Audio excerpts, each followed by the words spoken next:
호부호형을 허하노라 하면 여러분 뭐가 생각나세요? 제가 몇 분한테 실험을 했더니 바로 말씀을 하시더라고요. 홍길동전이죠. 조선시대 허균이 쓴 홍길동전 소설에 나오는 그런 대사입니다.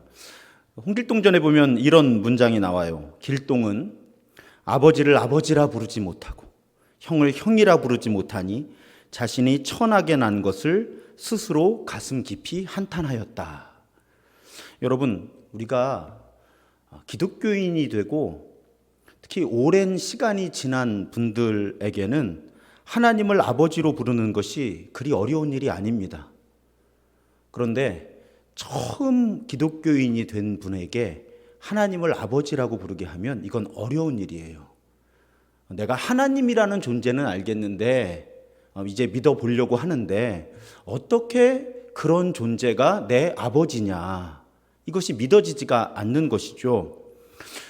제가 왜 홍길동전을 말씀을 드렸는가 하면 정말 자기 아버지인데도 신분의 한계 때문에, 신분의 차이 때문에 아버지를 아버지라 부르지 못하던 세상이 몇백 년 전에 우리나라에 있었다는 거죠.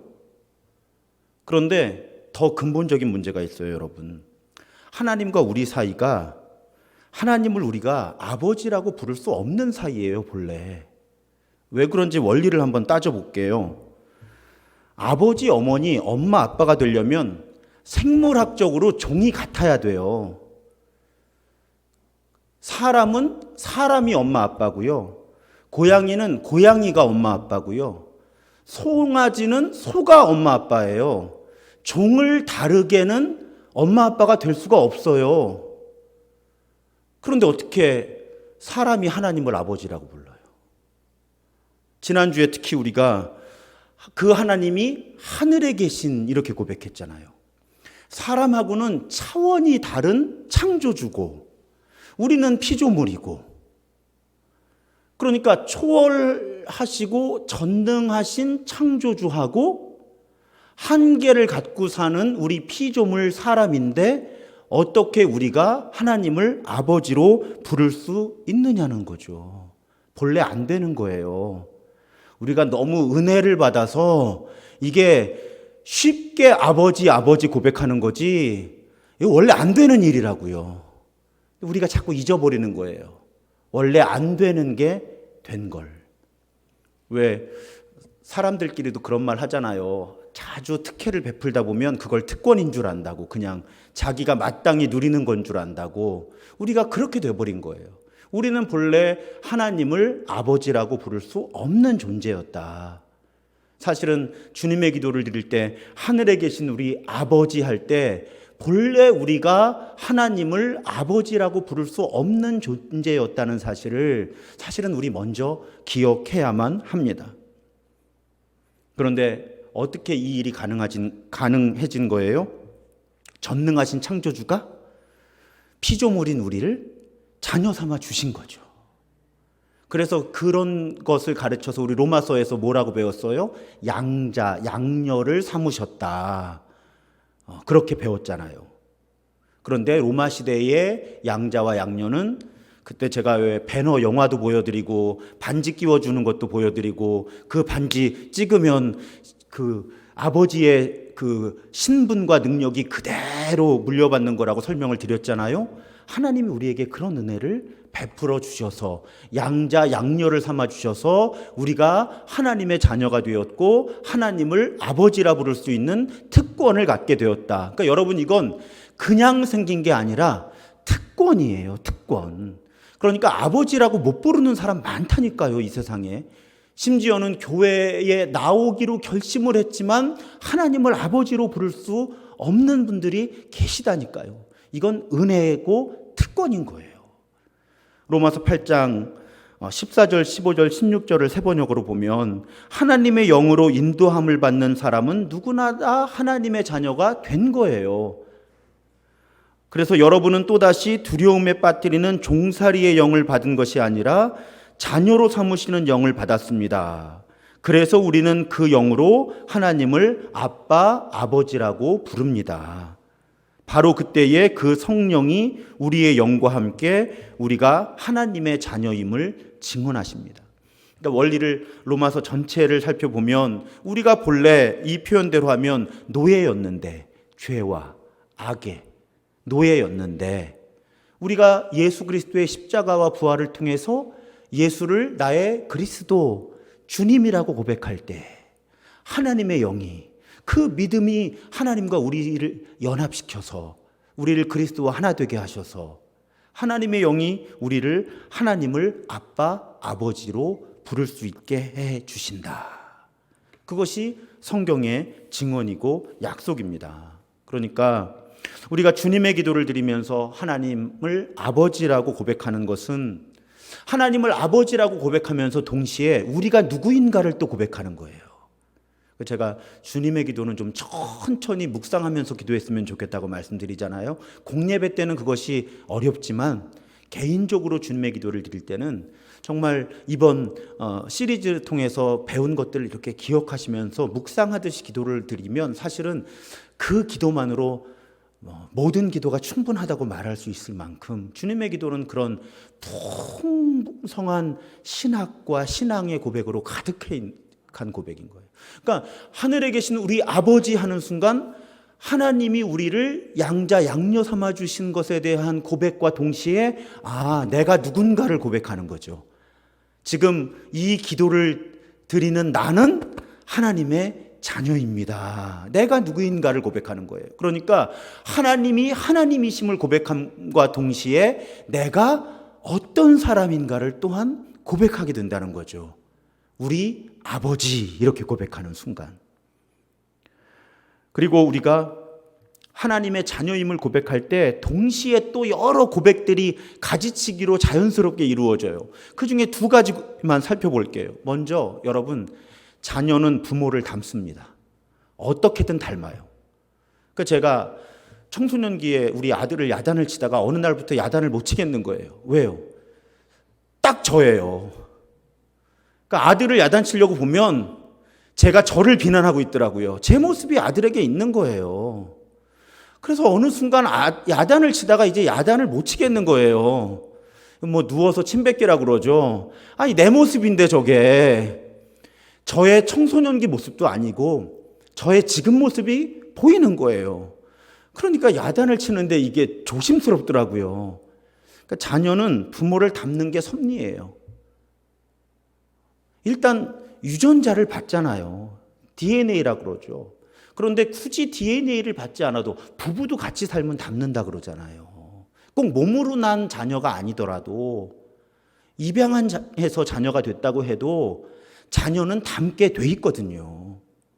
그러니까 우리가 우리 아버지라고 고백할 때 우리도 모르게 내가 하나님의 자녀구나 고백하면서 동시에 어떤 고백을 하는 거예요? 내가 하나님 닮은 존재구나. 하나님 닮은 모습으로 살아가야 되는구나를 우리도 모르게 자동적으로 고백하게 된다는 말씀이에요. 성경은 우리가 하나님의 형상으로 지음받았다고 증언하잖아요. 하나님의 형상이 우리 유전자예요. 그러니까 우리는 어쩔 수 없이 하나님을 닮았어.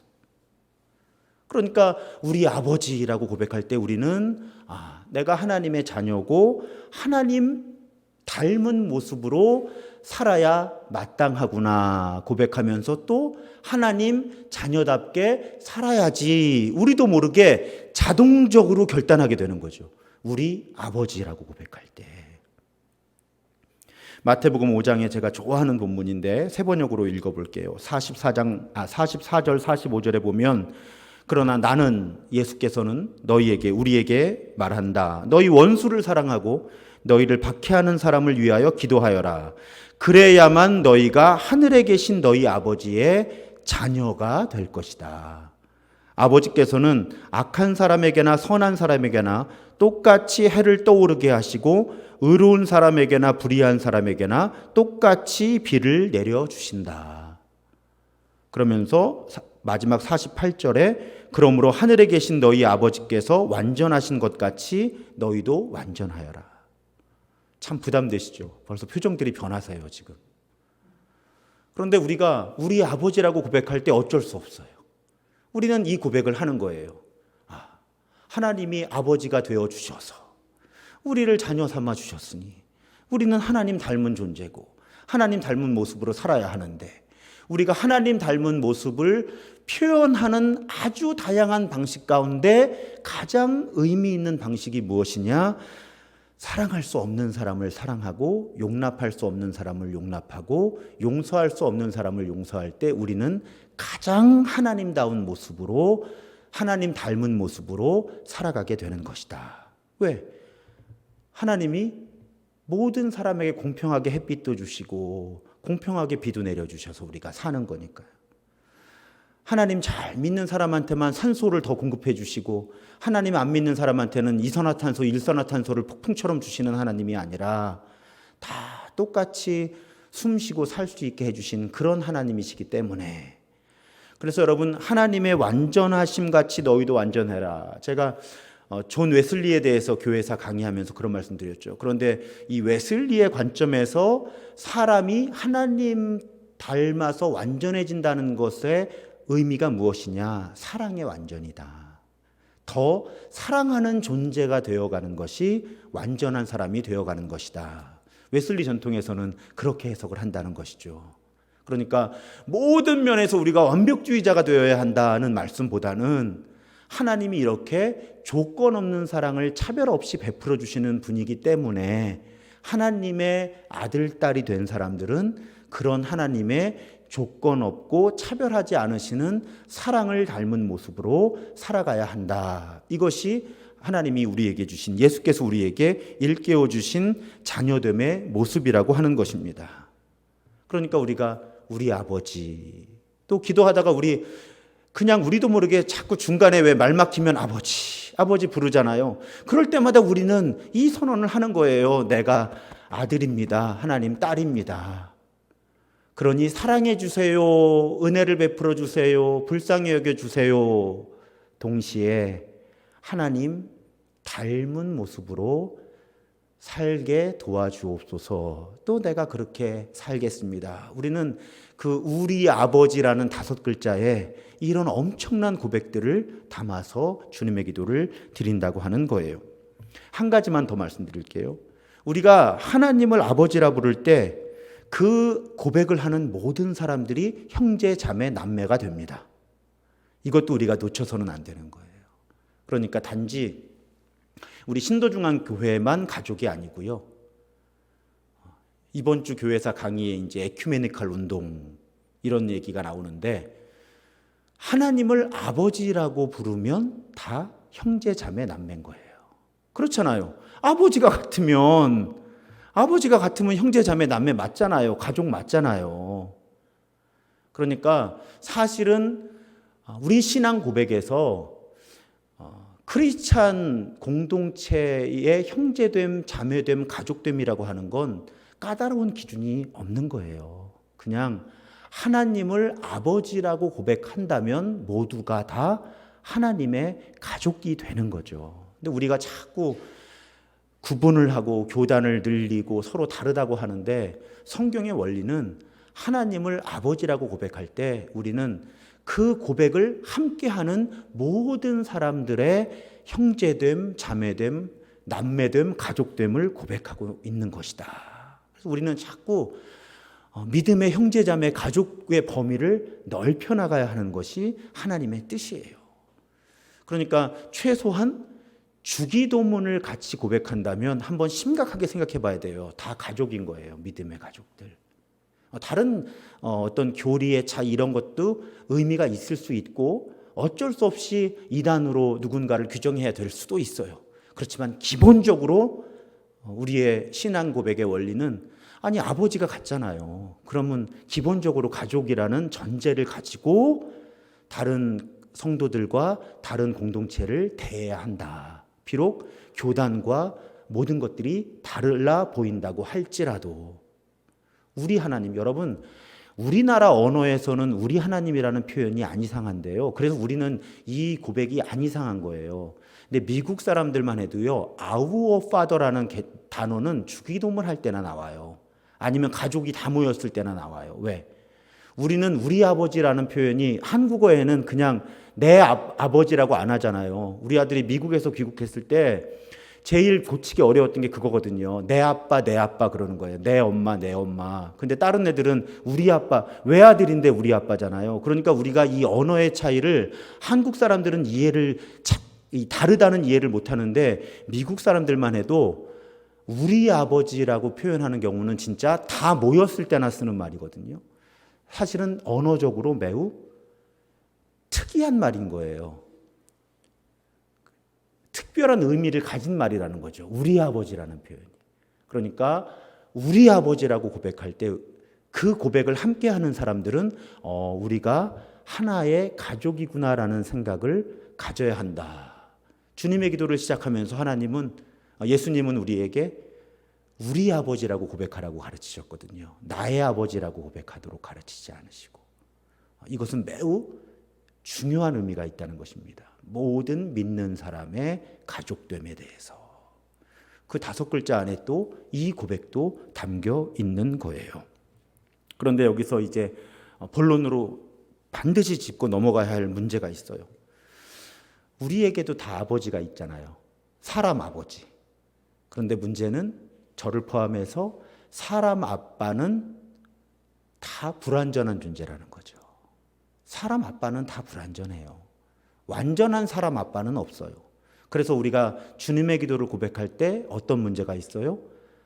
우리 아버지라고 고백할 때 내 육신의 아버지를 하나님 아버지의 이미지하고 같이 붙여놓게 될 가능성이 높은 거예요. 그러니까 하늘에 계신 우리 아버지를 고백하는데 자꾸 내 아빠가 생각이 나는 거죠. 그런데 만약에 그 아빠가 불완전한 아빠이면서 그 불완전함이 매우 심각했다면 자꾸 그 불완전했던 내 아빠의 이미지와 하늘에 계신 하나님의 이미지를 연결을 시키게 되는 심리적인 작용이 우리에게서 일어난다는 거예요. 그러면 좀 극단적으로 말씀드릴게요. 아버지에게 학대를 받았던 분은 하나님을 아버지라고 부를 때 굉장히 어려워요. 왜냐하면 하나님을 아버지라고 부르는데 자꾸 내 아빠가 나를 힘들게 했던 생각이 나서 하나님 아빠도 그런 아빠가 아닐까라는 생각을 하게 되는 거죠. 그래서 우리가 하나님을 우리 아버지, 주님의 기도뿐만 아니라 우리 기도할 때 아버지, 아버지 부를 때, 찬양할 때 아버지, 아버지 부를 때 우리가 반드시 기억해야 하는 것은 그 하나님 아빠, 하나님 아버지는 어떤 아버지냐 하는 것을 반드시 잘 배워야 한다는 거예요. 성경을 통해. 그렇지 않으면 첫 마디부터 벌써 기도가 왜곡이 되는 거예요. 왜?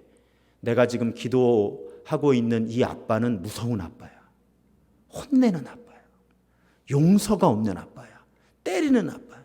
차별하는 아빠야. 내 부탁은 들어주지 않는 아빠야. 그 생각이 나를 지배하면 기도할 수 없는 거죠.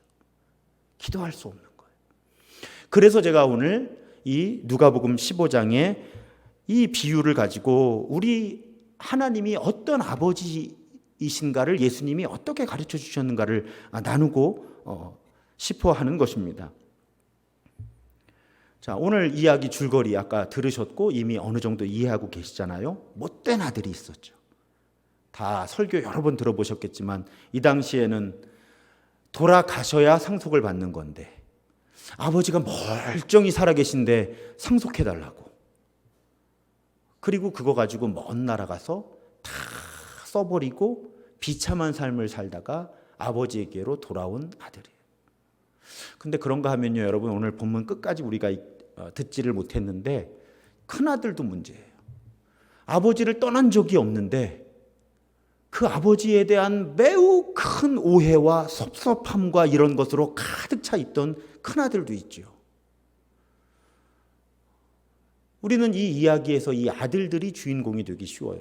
근데 그럴 수밖에 없는 것이 탕자라는 이름을 우리가 특히 둘째 아들에게 붙이는데 그 탕자에 사용된 영어 단어가 프로디갈이라는 단어거든요. 그 사전에서 찾아보면 1번 무모할 정도로 씀씀이가 해픈, 2번 남김없이 다 써버리는. 그러니까 사실은 탕자 비유하면 딱 맞잖아요. 이 둘째 아들이 무모할 정도로 씀씀이가 해프고 남김없이 다 써버리고 다 잃어버린 다음에 아버지에게로 돌아왔으니까 이 탕자가 주인공처럼 보이는 거예요. 그런데 제가 언젠가도 여러분 설명드렸던 것처럼 뉴욕에서 목회하시는 팀 켈러 목사님이 탕부 하나님이라는 책을 내셨거든요. 탕부 하나님. 그러면서 아까 그 프로디걸, 탕자라고 우리가 번역하는 그 단어가 무모할 정도로 씀씀이가 해픈, 남김없이 다 써버리는 이런 의미라고 말씀드렸는데, 사실 이 이야기에서 탕자를 붙여야 되는 사람은 아들보다도 아버지라는 거죠. 왜? 아버지가 사랑을 남김없이 써버리는 아버지라는 거예요. 무모할 정도로 사랑에 해픈 아버지라는 거예요.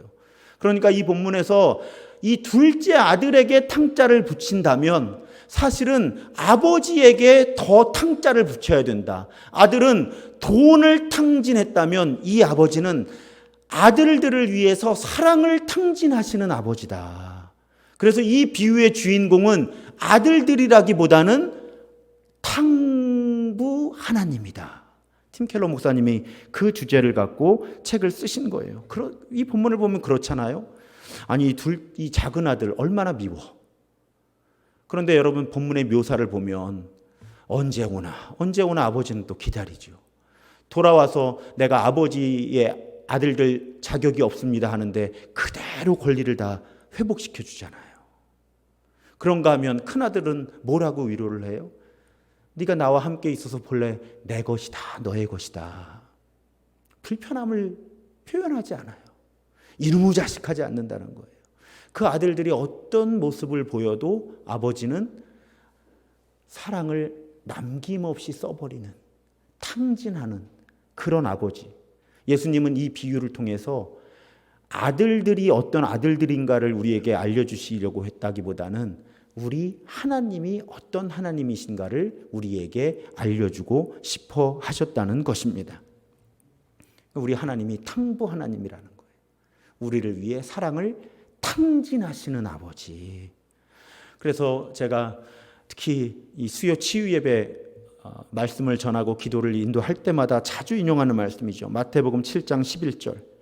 너희가 악한 자라도 좋은 것으로 자식에게 줄 줄 알거든. 악한 자라도, 나쁜 인간이라도 좋은 것을 자식에게 줄 줄 알거든. 하물며 하늘에 계신 너희 아버지께서 구하는 자에게 좋은 것으로 주시지 않겠느냐. 그래서 여러분 우리가 우리 아버지, 주님의 기도뿐 아니라 모든 찬양과 기도 가운데 하나님을 아버지라고 고백할 때 우리는, 제가 이렇게 문장을 써봤어요. 우리 자식들에게 좋은 것을 주고 싶어서 안달하시는 그런 하나님께 기도하는 거예요. 안달하시는 하나님. 여기 부모님들이 많으신데 우리가 부모들이 늘 그렇지 않지만 왜 그럴 때 있잖아요. 자식에게 뭔가 해주고 싶어서 오히려 건수를 찾는, 그냥 해주기는, 특히 아이들이 이제 청소년, 청년, 어른이 되면 그냥 해주기는 좀 어렵고, 어떻게 하면 내가 무슨 건수를 잡아서 얘한테 뭘 좀 더 해줄까? 우리가 그럴 때가 있어요. 우리 하나님은 그런 부모라는 거예요. 그런 부모. 그래, 조금 더 기도해봐. 조금 더 헌금해봐. 조금 더 열심히 예배 드려봐. 조금 더 착하게 살아봐. 내가 네 소원 들어줄까 말까 한번 심각하게 고민해 볼게. 우리 하나님은 이런 분이 아니고요. 건수를 찾으시는 아버지라고요. 건수를 찾으시는. 우리에게 뭔가를 좀 더 해주고 싶은데, 제가 가끔 그런 말씀 드리잖아요. 왜 우리가 예배 드리지 못할까? 왜 기도하지 못할까?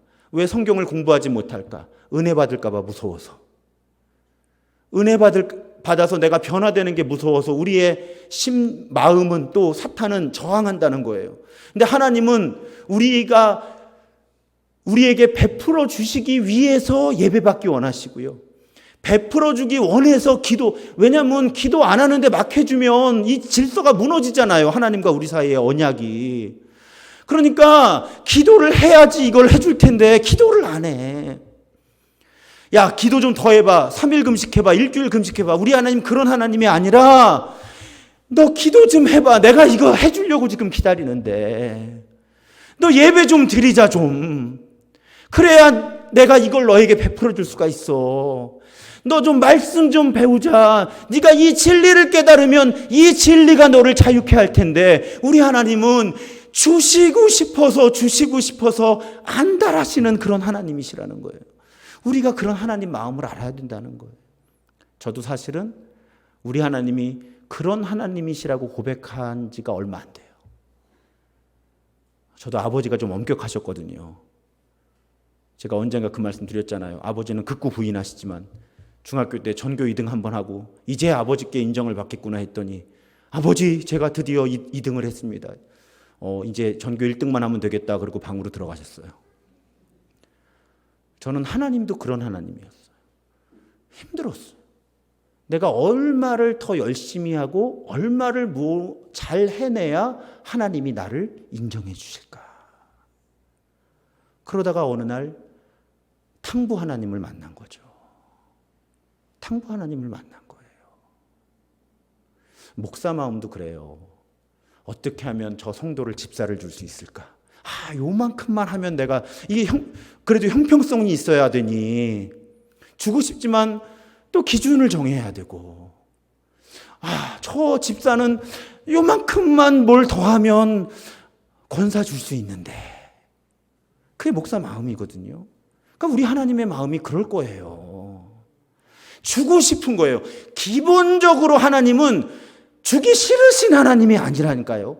기본적으로 주고 싶으신데 이게 형평성이 있어야 되거든요. 그래야 이 세상의 질서가 안 무너져. 그러니까 우리가 뭘 좀 해야 그게 조건은 아닌데 그거에 대한 상급도 아닌데 그래서 제가 아주 인간적인 언어로 표현하는 거예요. 건수.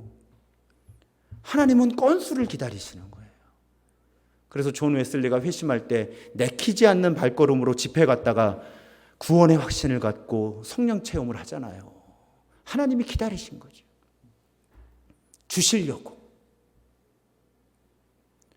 우리 하나님이 탕부 하나님이라고 고백하면 정말요 여러분 정말로요 받는 은혜의 넓이와 깊이가 달라져요. 받는 은혜의 넓이와 깊이가 달라져요. 제가 경험한 거예요. 그런가 하면 우리 또 문화적으로 아버지가 무서워요. 그건 사실이에요. 우리 아들이 저를 편하게 대하면 제가 굉장히 마음이 기뻐요. 내가 우리 아버지를 어려워했던 것만큼 우리 아들은 나를 어려워하지 않는구나. 그래서 제가 마음이 기쁜데 그러면 이렇게 생각해 보자고요. 하나님은 남자가 아니잖아요. 하나님은 창조주니까 우리가 갖고 있는 성별 구별이 없다고요. 사실은 처음 들으시는 거 아닌데 와서 처음에 설교 많이 했는데 이거 왜 하나님의 형상으로 남자와 여자가 만들어졌잖아요. 그런데 어떻게 하나님이 남자야? 하나님에게서 여자도 나왔는데. 그러니까 하나님은 우리가 가지고 있는 성별 개념을 넘어서는 초월적인 존재잖아요. 이제 이해가 되시죠? 하나님에게서 여자도 나왔어요. 그러니까 하나님에게는 여성성도 있는 거예요. 그래서 성경에 보면 많지는 않지만 하나님이 스스로를 어머니로 비유하는 장면들이 나와요. 대표적인 본문 제가 자주 인용하죠. 이사야 49장 15절. 여인이 어찌 그 젖먹는 자식을 잊겠으며 자기 태에서 난 아들을 긍휼히 여기지 않겠느냐. 그런데 그들은 엄마들은 혹시 잊을지라도 나 하나님은 너를 잊지 않을 것이다. 하나님이 스스로를 엄마로 비유하는 거예요. 엄마는 자식 못 잊어.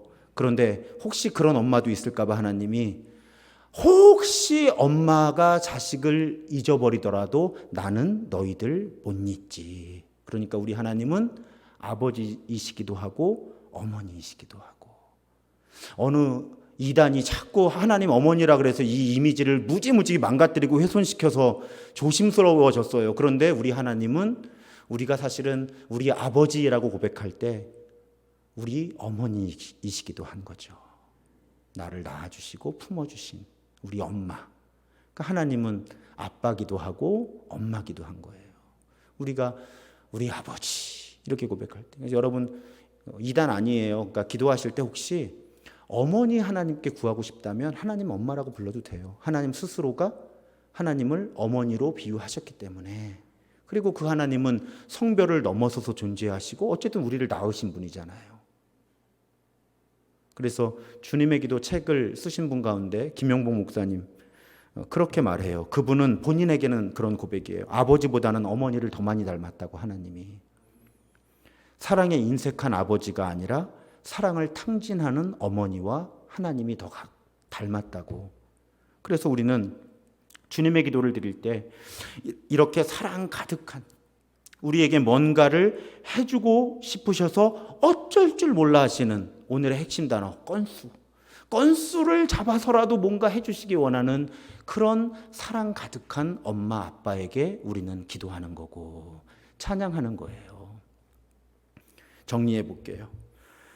우리 아버지라고 부를 때 세 가지는 반드시 기억하면 좋겠어요.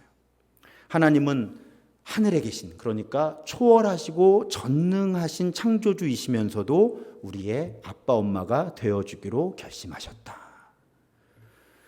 그 하나님은 우리의 인간 엄마 아빠처럼 불완전한 존재가 아니라 우리를 구원하시기 위해서 스스로를 내어주신 완전한 완벽한 엄마 아빠이시다.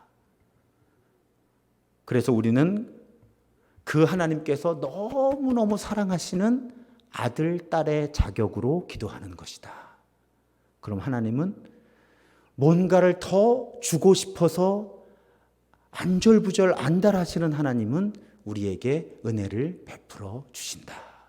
우리는 우리 하나님이라고 하는 5글자에 이렇게 풍부한 신학과 신앙을 담아서 기도하는 것입니다. 그리고 찬양하는 거고요.